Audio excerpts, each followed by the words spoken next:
Baik, Assalamualaikum warahmatullahi wabarakatuh. Selamat pagi, selamat siang, selamat sore, dan selamat malam, teman-teman semuanya. Selamat bergabung di kelas perancangan arsitektur 2.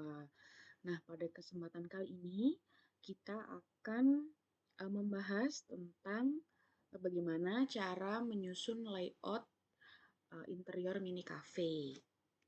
Apa saja yang akan kita bahas dalam materi kali ini, yaitu ada nanti akan sedikit mengulas kembali dari materi minggu lalu kan ada sudah dijelaskan tentang program ruang.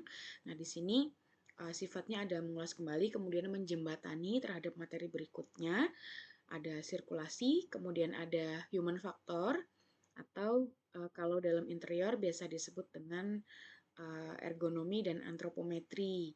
Nanti kita akan membahas bagaimana cara mengukur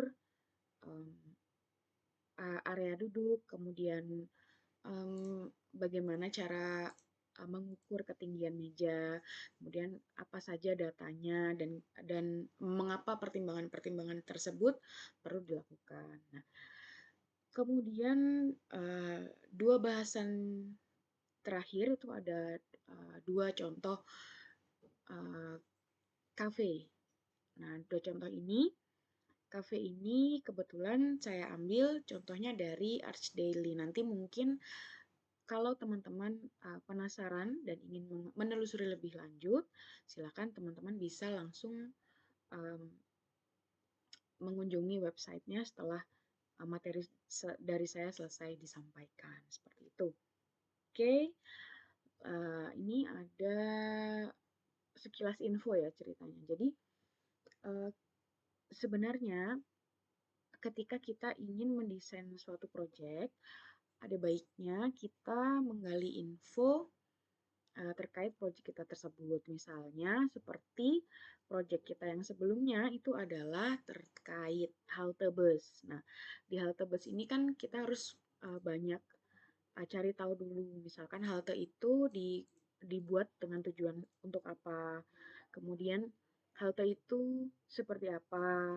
Uh, ada baiknya juga kita juga sebagai user itu kita perlu menambah pengalaman sebagai user. Misalkan kita ya nyoba deh kita nunggu bus di halte atau misalkan saya ingin merasakan bagaimana duduk di halte bus, kemudian dan lain sebagainya banyak faktor. Nah, kalau untuk project cafe ini nah, kita perlu juga cari tahu kafe itu seperti apa, kemudian tujuan dari kafe itu apa, dan juga termasuk sistem pelayanannya. Kenapa ini penting untuk diketahui? Karena ini nanti sistem pelayanan kafe ini nanti mendasari desain atau rancangan teman-teman dalam proyek teman-teman di mini cafe berikutnya. Itu. Nah, dalam buku Restoran Planning and Design, nah ada beberapa sistem pelayanan yang biasanya digunakan di kafe-kafe. Nah, saya yakin mungkin sebagian besar ya dari teman-teman mungkin secara umum bahkan sudah pernah mengunjungi kafe, baik itu untuk tujuan tertentu, misalkan teman-teman pengen nongkrong aja, atau ada yang juga ingin mencicipi otentik rasa kopi di kafe A, kafe B, kemudian ada juga yang misalkan nongkrong atau bahkan reuni bersama teman, atau juga ada yang bawa laptop dan mengerjakan tugas. Kalau menurut buku Restoran Planning and Design, sebenarnya ada beberapa sistem pelayanan dalam kafe. Ada self-service, kemudian ada waiters to table, kemudian ada juga counter service, dan ada juga automatic vending. Kalau misalkan self-service, itu biasanya sistem pelayanannya pengunjung melakukan pelayanan untuk dirinya sendiri. Jadi kita kalau misalkan kita mengunjungi kafe itu kita ambil makanan kita sendiri atau misalkan kita mau beli makanan dan minuman gitu ya, kita ambil apa ya istilahnya pesanan yang memang kita pengenin. Jadi nggak pesen jatuhnya, kita ngambil makanan dan minuman yang kita inginkan, kemudian kita pergi ke kasir untuk membayar, melakukan transaksi pembayaran. Setelah itu, setelah kita selesai transaksi, kita bisa memilih tempat duduk dan kemudian kita bisa menikmati apa yang sudah kita bayar itu. Itu adalah sistem pelayanan self-service. Kemudian ada lagi yang waiter to table. Nah, ini seperti jenisnya seperti apa ya? Seperti namanya gitu ya. Jadi nanti kalau misalkan kita ke sebuah kafe, kita tinggal diarahkan oleh pramusaji biasanya untuk duduk di tempat tertentu. Kemudian di sana kita dihampiri oleh pramusaji. Selanjutnya pramusaji menanyakan, mencatat menu apa yang ingin kita pesan. Tapi kita udah duduk di meja aja gitu kan. Nanti yang eh, mengantarkan pesanan kita itu adalah pramusaji lagi. Pesanan kita diantar di meja kita menikmati hidangan, dan bahkan kalau misalkan kita sudah selesai eh, di kafe ini, baik itu menikmati hidangan atau keperluan lainnya, misalkan udah selesai, kita tinggal minta bill. Biasanya teman-teman pasti sering melakukannya ya gitu. Terus nanti pramusajinya akan datang dan menyerahkan apa kayak bill. Jadi rincian yang harus teman-teman bayarkan. Kemudian ke teman-teman membayar dan bisa langsung pulang. Nah, kalau waiters to table ini memang kesannya lebih formal dibandingkan dengan yang self service tadi ataupun yang beberapa lainnya. Nah, ada juga yang counter service. Kalau counter service itu sistem pelayanan di mana terdapat area khusus untuk display makanan yang biasanya sudah ada dan tersedia dan udah ready. Kemudian nanti kita bisa pesan atau kita bisa pilih dari display yang sudah disediakan itu. Nah, selanjutnya kita bayar dan ya sudah, setelah itu kita langsung uh, mendatangi area duduk dan untuk menikmati apa yang kita beli tadi gitu ya.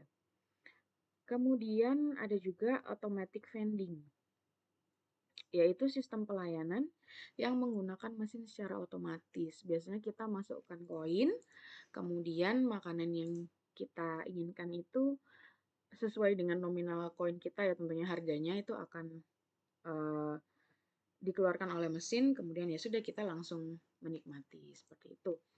Ini sifatnya apa ya, baik untuk diketahui juga, walaupun memang apa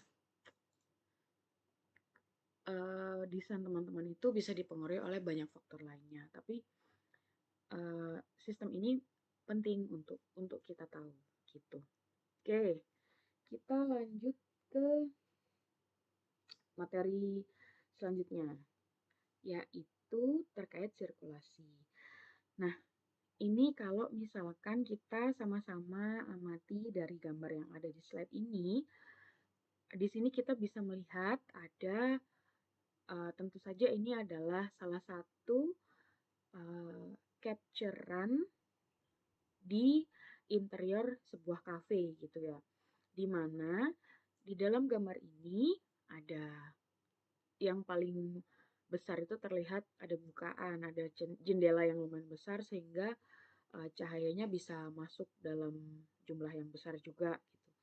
Selain ada cahaya alami, di situ ada juga lampu sebagai cahaya buatan yang ada di dalam kafe. Kemudian di bagian kanan ini ada area display dan area pemesanan ya. Ini kayaknya ada mesin-mesin, ada mesin pembuat nggak tahu espresso atau apa ini yang sebelah uh, kanan ini yang ada di meja. Nah ini selain ini ada juga pengunjung.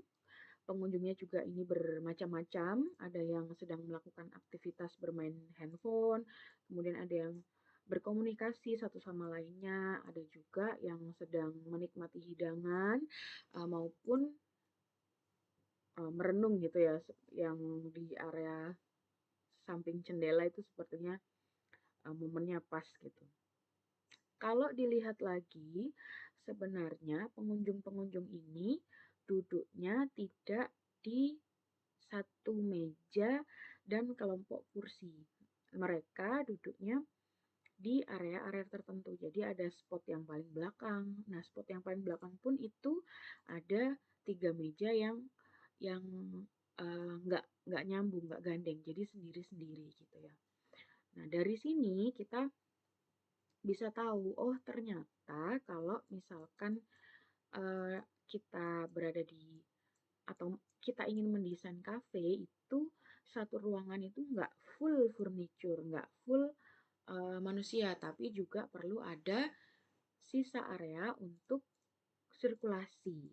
Kenapa meja yang paling depan itu gerumbel di depan? Kemudian kenapa ada meja yang paling belakang itu di bagian belakang dan berjarak satu sama lain. Nah, tentu saja alasannya ada, yaitu alasannya adalah satu misalkan area private atau enggak kalau area gerak manusia itu nyamannya itu kita berjarak kurang lebih 1,3 hingga 1,7 meter dengan individu lain. Itu secara apa ya, kenyamanan fisik dan mental gitu ya. Nah, kemudian kalau dari gambar ini tadi kan di kursi belakang itu ada jarak sendiri-sendiri walaupun sebenarnya uh, istilahnya segaris ya. Posisinya itu sama-sama menghadap ke arah kita sebagai penonton. Ada juga di depannya itu ada meja dan kursi yang dalam satu meja itu terdiri dari beberapa kursi sehingga pengunjung yang duduk itu bisa datang dan berkunjung dengan teman-temannya seperti itu. Inilah dia yang dimaksud dengan pentingnya kita sebagai desainer atau perancang ini mengatur dan merencanakan bagaimana pengunjung maupun pelayan ataupun user dalam ruangan itu berperilaku dan bersikap seperti itu. Sirkulasi. Nah, sirkulasi ini sebenarnya bisa diartikan sebagai lintasan, bidang, atau ruang penghubung.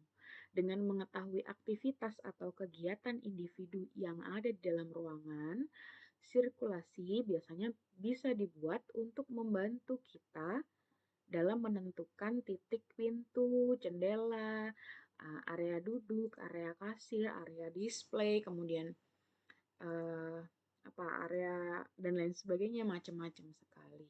Kalau dalam kasus kita kali ini dalam membahas project mini cafe ini, sirkulasi di sini ada sirkulasi pengunjung, kemudian ada sirkulasi pelayan kafe. Misalkan teman-teman sistem pelayanannya itu adalah waiters to table gitu kan. Jadi harus ada area pelayan karena pelayan juga nanti saat mengantarkan makanan itu perlu jalan yang tidak mengganggu pengunjung saat duduk dan juga pengunjung lainnya yang ingin melewati area tertentu. Selain dari sirkulasi pengunjung dan pelayan, ini juga ada sirkulasi udara. Kalau memang kafenya kafe teman-teman tidak menggunakan pendingin ruangan. Misalkan mau mengusung konsep yang anginnya itu memang sejuk, ciri khas dari iklim tropis misalnya seperti itu. Silakan diatur bagaimana sirkulasi yang tepat dan efektif sehingga ketika pengguna ruangan itu berada di dalam ruangan, mereka akan merasa nyaman secara fisik, psikis maupun termal gitu ya. Kemudian ada juga pencahayaan. Pencahayaan ini juga penting karena uh, pencahayaan ini sebenarnya bukan hanya pencahayaan dari artifisial ya, maksudnya bukan hanya pencahayaan buatan, tapi juga pencahayaan alami. Ada baiknya menggunakan cahaya daylight karena memang potensi dari daylight ini lebih baik gitu. Misalkan kafe teman-teman nanti jendelanya dibuat bukaan yang lebih besar, dengan harapan memasukkan cahaya dari luar ke dalam ruangan sehingga uh, kalau kita berbicara tentang efek psikologinya nanti akan lebih baik pula gitu dan juga user di dalam ruang itu akan merasa berbeda ketika mendapatkan cahaya alami dengan cahaya buatan seperti itu. Dan juga sirkulasi ini punya dua tujuan. Tujuan yang pertama itu adalah membuat perjalanan sang pemakai lebih singkat dan cepat dengan jarak seminimal mungkin. Nah, yang kedua itu adalah bersifat rekreasi dengan waktu yang tidak menjadi batasan. Kenyamanan dan kenikmatan lebih diutamakan. Dua tujuan sirkulasi ini sebenarnya bertolak belakang ya, tapi bisa sejalan karena sebenarnya desain sirkulasi itu bergantung dengan tujuan dari project ini. Jadi misalkan project teman-teman itu adalah mini cafe yang pelayanannya cepat dan efektif, misalkan seperti itu. Ya silahkan merancang dengan tujuan sirkulasi yang dibuat memang singkat, cepat, dan jaraknya itu minimal gitu. Tapi beda dengan misalkan teman-teman ada nggak yang sudah pernah jalan-jalan ke Jatim Park gitu ya. Kalau misalkan kita jalan-jalan ke Jatim Park itu sirkulasi kita itu diatur. Jadi kalau misalkan kita mau ke rumah hantu itu kita harus melewati dulu area display apa miniatur-miniatur tradisional Indonesia seperti itu. Jadi memang tujuan sirkulasi itu adalah untuk rekreasi gitu. Jadi memang ditunjukkan dulu kayak misalkan gambar di slides ini. Nah, kalau misalkan kita ingin mengunjungi area cottage yang paling dekat dengan laut itu, ya kita memang harus melewati jalan yang jembatan yang di tengah ini. Karena apa? Karena memang kita akan disuguhkan dengan pemandangan yang indah. Jadi memang sengaja untuk dibuat satu arah begini karena kita biar bisa menikmati gitu kan, menikmati uh, apa panoramanya seperti apa gitu. Jadi bukan masalah mana yang baik dan mana yang tidak baik, tapi tergantung teman-teman kebutuhannya seperti apa. Kalau memang ada tujuan tertentu ya silahkan didesain sesuai dengan kebutuhan gitu. Nah, selanjutnya di sini ada berbagai jenis sirkulasi. Sirkulasi ada 5 ya. Sirkulasi di dalam ruang itu ada sirkulasi linier, ada sirkulasi radial, ada random, ada grid, kemudian nanti ada spiral. Ada 5. Nah, sirkulasi linier. Nah, saya rasa ini teman-teman tahu ya. Jadi kalau sirkulasi linier ini memang satu arah. Jadi kalau kita ingin ke tempat tertentu itu kita harus melewati area mana dulu gitu. Memang memang diharuskan misalkan kita mau ke titik A, kita harus lewat titik B dulu baru sampai ke A seperti itu. Kalau sirkulasi radial itu pengguna ruang itu tidak diarahkan ke uh, ke target manapun. Jadi bisa lewat kanan, bisa lewat kiri, lewat depan, lewat apa ya, serong kanan, serong kiri gitu. Bisa maju lurus atau terserah bebas, tidak diarahkan kepada rute tertentu gitu. Kemudian yang ketiga itu ada random circulation. Random circulation ini hampir mirip dengan radial circulation, tapi dia ini ada arahnya. Jadi kalau misalkan dari titik yang paling atas ingin ke titik yang di bawahnya, ya lewatnya lewat sini. Begitupun seterusnya gitu. Lewatnya nanti di slide berikutnya akan saya beri contoh, misalkan ya contoh ilustrasi penggunaan random circulation dalam sebuah layout misalnya seperti itu. Kalau grid circulation ini sepertinya banyak sekali diterapkan di restoran-restoran kalau teman-teman sering menyadari gitu ya. Jadi jalannya seperti ini, seperti ini. Jalannya ini adalah yang warna putih. Jalan atau sirkulasinya ini yang warna putih. Nah, yang hitam-hitam ini kalau dalam apa ya, kehidupan sehari-hari kita misalkan bisa kita bayangkan kalau area hitam ini adalah area meja kursi, meja kursi, meja kursi, dan ditatanya itu berurutan seperti kayak ada gridnya gitu sirkulasinya.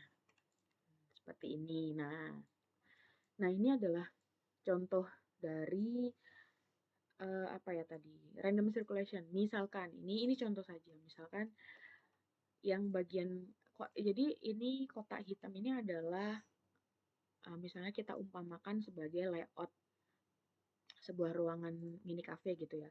Entrance-nya bisa lewat sini. Nah, setelah entrance, oh meja kasir di sini berarti saya harus kalau ke meja kasir ya nggak harus lurus aja, saya bisa ke serong kanan kemudian saya ke kiri.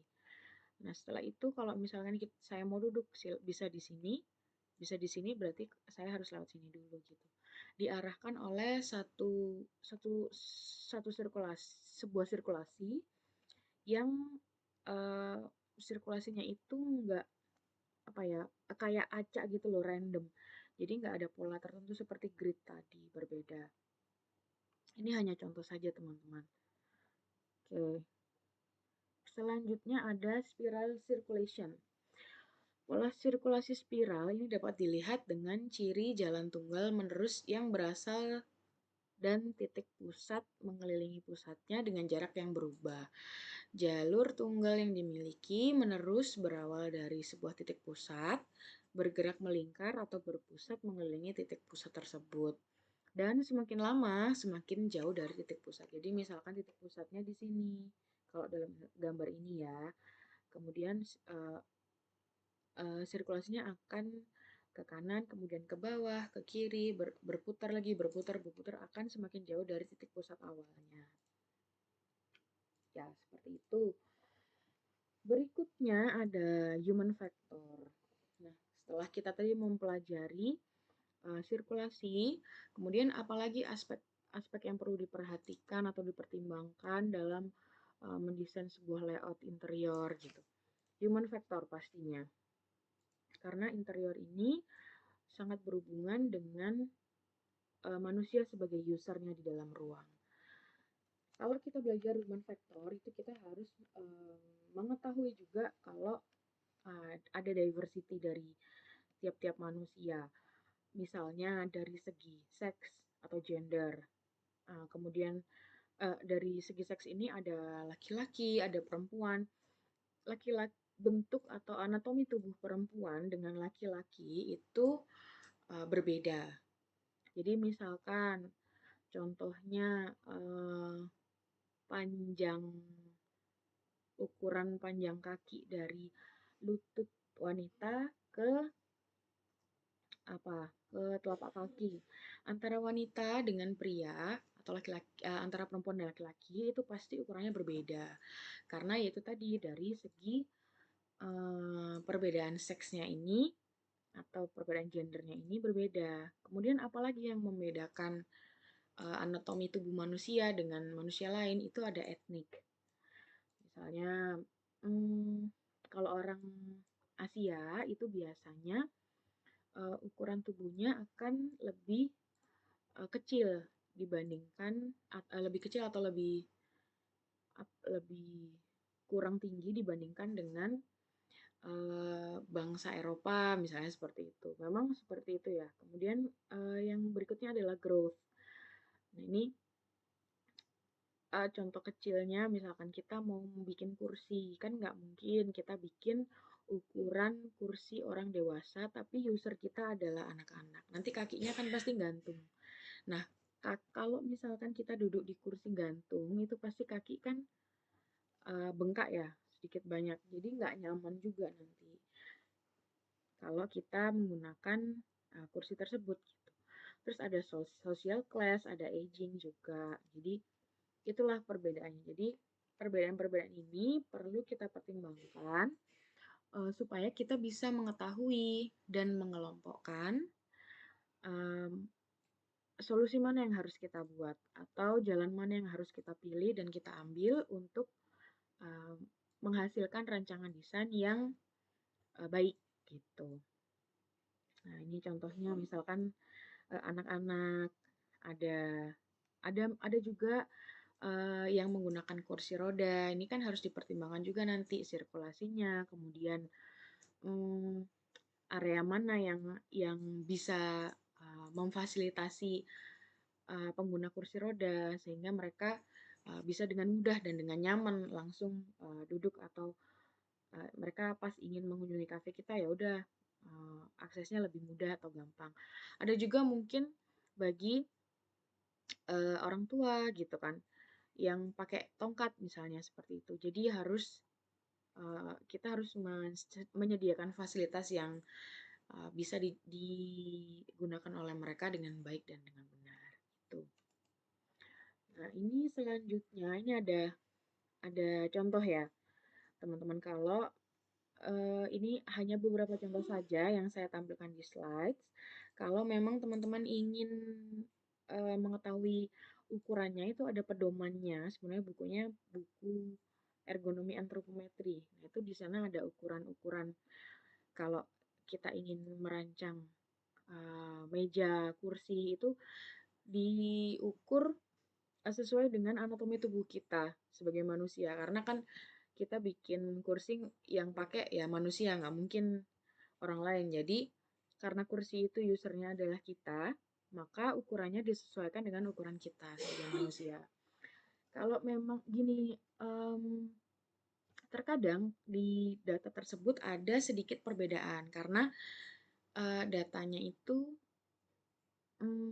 biasanya dibuat dengan ukuran-ukuran eh, orang-orang Eropa kalau nggak salah ya. Nanti mungkin bisa dicari lagi atau barangkali ada data yang sudah diperbarui yang sudah disesuaikan dengan ukuran orang-orang Asia sehingga ukurannya bisa digunakan dan ergonominya benar dan nyaman gitu.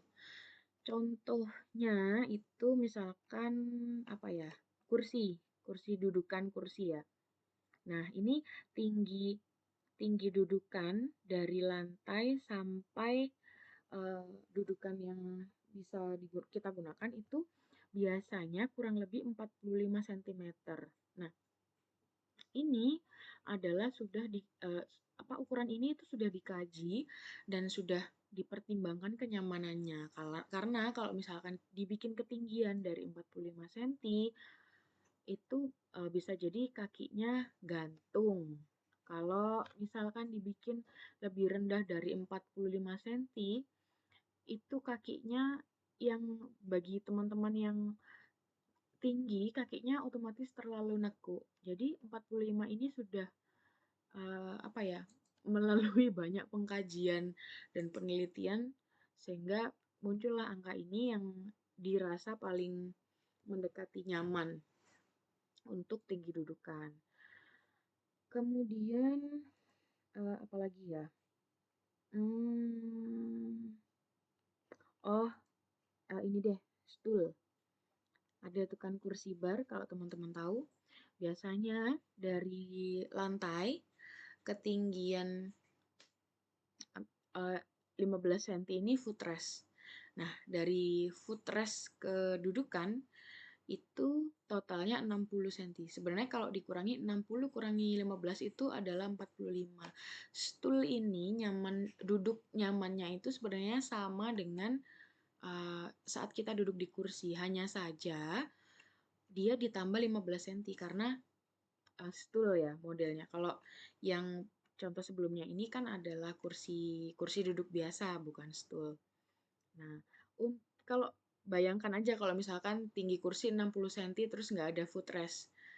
Kita gimana mau duduk gitu kan? Kan pasti kesulitan untuk duduk. Nah, desain kursi yang seperti itu kan akhirnya kan tidak mempermudah atau tidak memberi fasilitas yang baik untuk usernya gitu kan. Sehingga gimana caranya desain kursi ini tetap nyaman, tapi juga tetap fashionable, misalnya seperti itu. Nah, dicarilah jalan keluarnya. Akhirnya antara dudukan dan footrest itu dibikin ukurannya 45 cm karena memang nyamannya duduk dan kaki kita itu jaraknya seperti itu. Terus juga untuk sandaran kursi ini biasanya nanti kalau teman-teman tertarik untuk mencari tahu lebih dalam, silakan mempelajari anatomi tubuh manusia. Kalau nggak salah, tulang belakang kita itu dibagi per part gitu loh. Jadi ada uh, ada part di atasnya tulang ekor, tapi dia tidak terlalu tinggi sehingga uh, tinggi sandarannya ini cukup nyaman untuk kita bersandar walaupun tidak sampai full, tidak sampai ke area punggung. Seperti itu. Nah, ini ukurannya dari bawah ke atas, dari bawah ke sandaran yang paling atas itu ada 90 cm. Itu bisa. Seperti itu. Kemudian ini ada meja bar. Meja bar itu bisa dibuat 90 cm juga. Seperti ini. Selanjutnya ada apa lagi ya? Oh, ada standing counter. Standing counter 990 ini bisa. 90 yang bagian apa ini yang tempat area-area masak itu juga bisa. Nah, ini untuk jangkauan apa ya? Rak yang ada yang bisa dijangkau yang biasanya nempel atau bisa dijangkau dengan agak agak bagian atas gitu ya. Nanti ini hati-hati teman-teman karena kadang-kadang terlalu rak yang terlalu tinggi itu kita juga nggak bisa menjangkau semua areanya gitu kan. Kalau nggak bisa menjangkau ya buat apa? Kan nggak akan berfungsi dengan baik. Nah, nanti silahkan dicari lagi ukurannya, kira-kira dibuat berapa senti dari tanah atau kira-kira dibuat berapa senti dari top table misalnya seperti itu. Yang mudah dijangkau oleh pelayan saat mereka sedang mempersiapkan pesanan, misalnya seperti itu. Terus ada sirkulasi pramusaji juga. Nah, ini sirkulasinya perlu teman-teman pertimbangkan antara meja, kursi, kemudian antara paket meja kursi satu dengan paket meja kursi sampingnya itu ada jarak berapa senti yang memungkinkan untuk pramusaji untuk lewat dan mengakses supaya bisa um, me, memberikan atau membawakan hidangan kepada pengunjung seperti itu. Kemudian ini untuk kitchen. Tapi kalau untuk kitchen ini nanti opsional. Mungkin bisa saya jelaskan sedikit karena mini cafe itu mungkin ada yang menggunakan kitchen atau ada yang enggak gitu ya. Kalau menggunakan boleh, kalau menggunakan ya nanti silakan dikonsultasikan dengan dosen pembimbing masing-masing seperti itu. Kalau untuk kitchen itu ada beberapa prinsip yang perlu dipertimbangkan dalam mendesain. Jadi prinsip-prinsipnya itu ada important principle, ada frequency of use principle, ada function principle, kemudian ada sequence of use principle. Kalau important principle itu ada maksudnya begini, barang-barang yang atau item-item yang penting itu harus berada di tempat yang sangat mudah diakses lokasinya. Jadi misalkan uh, pisau ataupun sendok untuk mengaduk gitu ya, itu harus berada di tempat-tempat yang bisa dilihat dengan mudah dan bisa dijangkau dengan gampang gitu. Sehingga pada saat kita mempersiapkan hidangan itu kita nggak merasa kesulitan dan hidangannya pun bisa dikerjakan atau dibuat dengan waktu yang lumayan singkat seperti itu. Kemudian ada frequency of use principle. The most frequently used item should be in the most accessible location. Sama seperti importance tadi. barang-barang yang uh, frekuensi kegunaannya itu sering gitu, itu harus berada di tempat-tempat yang gampang banget diaksesnya. Jadi ya mungkin tadi contohnya mirip seperti pisau atau sendok ya. Biasanya kalau misalkan mau bikin minuman itu diaduk ya sendok sendok pengaduknya itu harus ada di tempat yang gampang dijangkau dan juga mudah dilihat. Terus ada function principle.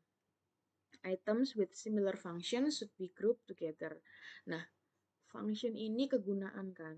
Jadi kalau barang-barang yang memiliki kegunaan yang sama itu dikelompokkan ke dalam suatu tempat dan berada di tempat yang memang benar-benar di tempat-tempat itu tuh kegunaannya itu sama untuk apa gitu.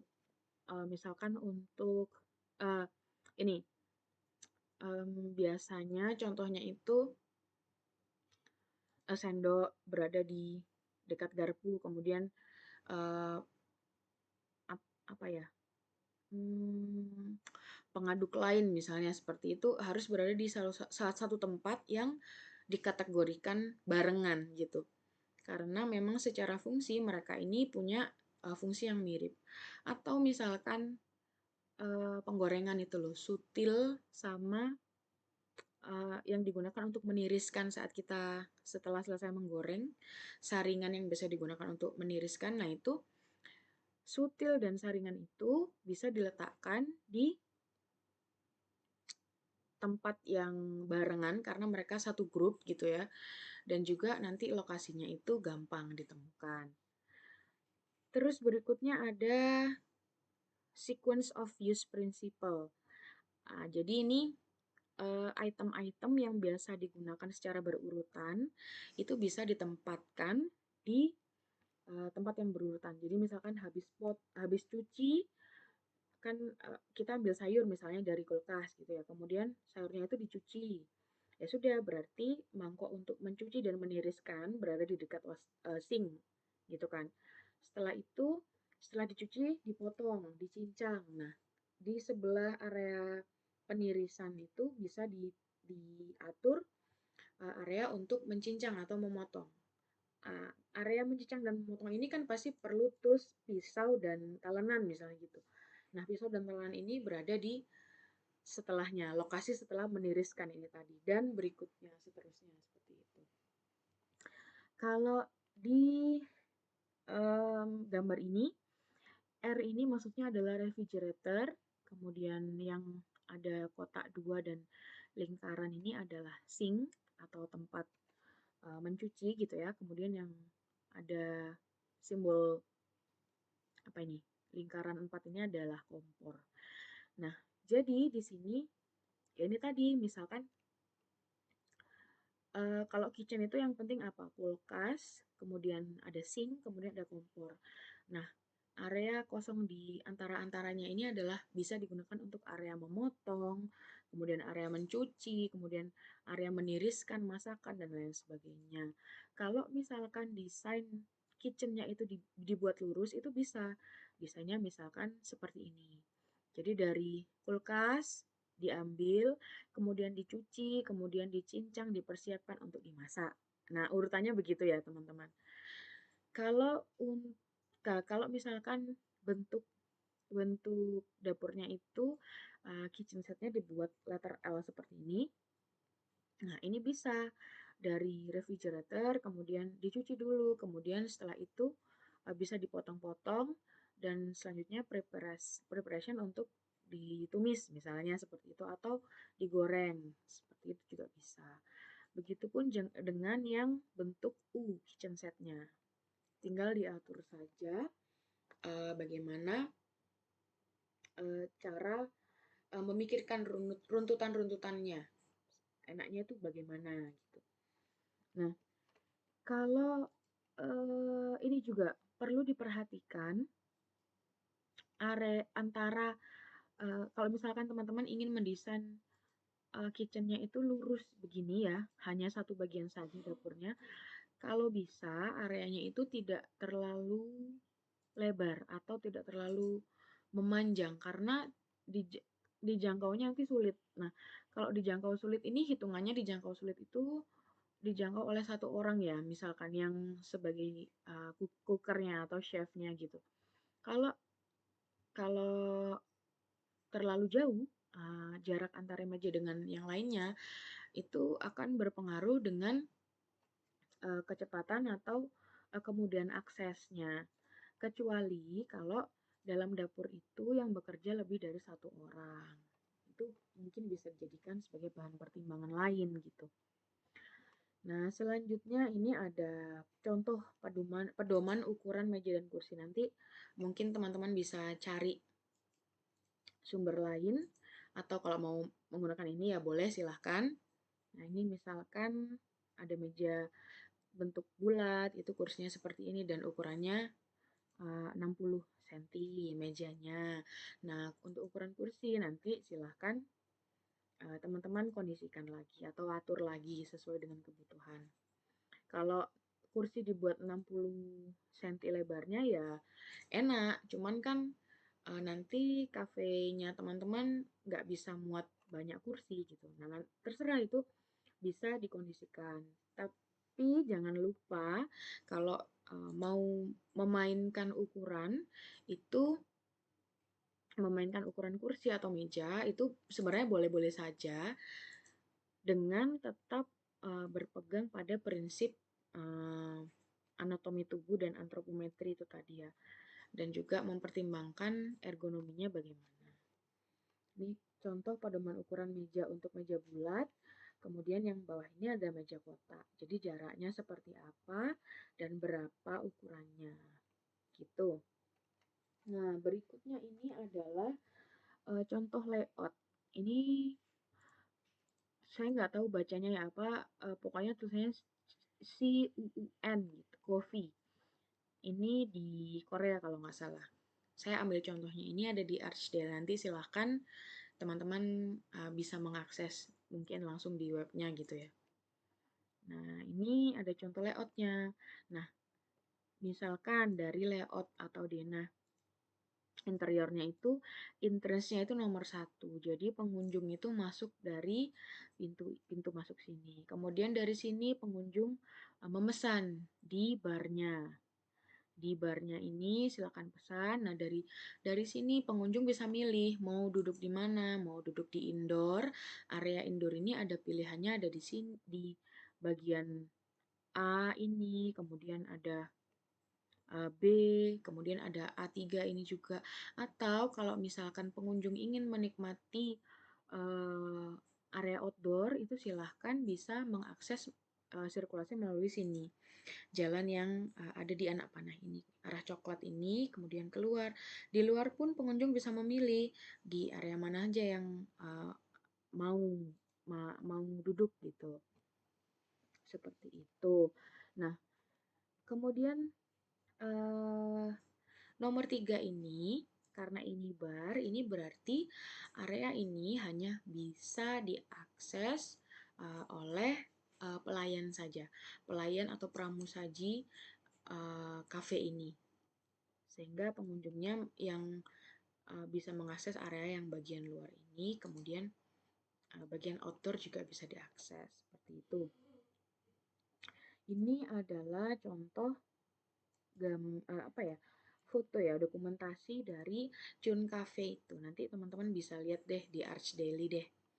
Nah, kebetulan cafe ini dia ada area outdoornya. Kemudian kalau nggak salah di konsepnya itu menjelaskan bahwa si cafe Chun itu singkatan dari C-nya itu cloud, UUN itu kalau nggak salah bahasa Korea dari awan. Jadi makanya tadi di awal slides ada gambar awan-awan gitu kan.